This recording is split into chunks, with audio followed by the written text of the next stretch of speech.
พี่น้องแค่จะปอกบอลเนี่ยปอกบอลปอกโอ้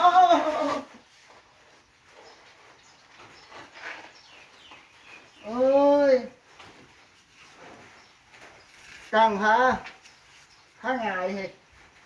พี่น้องตั้งผ้าหงายเหร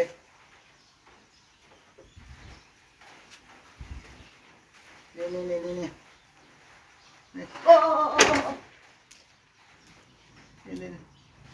โอ้ย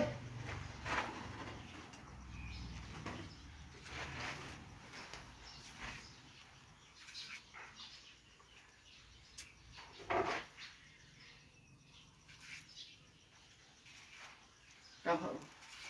ผ้าหงายเหรพี่น้องเอ้ย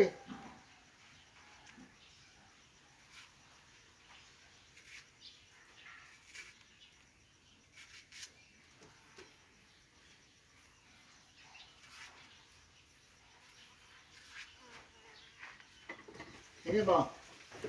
ล้ำบอลเนี่ยนี่ย่ามอยู่ย่ามผ้าหงายอยู่ล้ำปอกพี่น้องล้ำปอกอยู่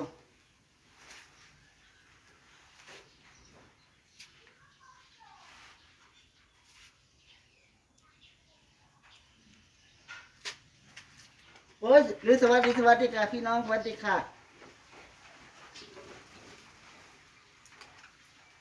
อู้ปอกบอลว่าอันหนึ่งต้มแกง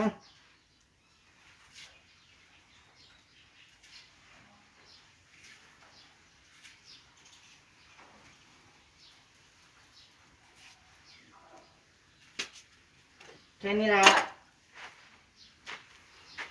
โอ้ยใช่เอ้ยคันบ่เคยเห็นหน้า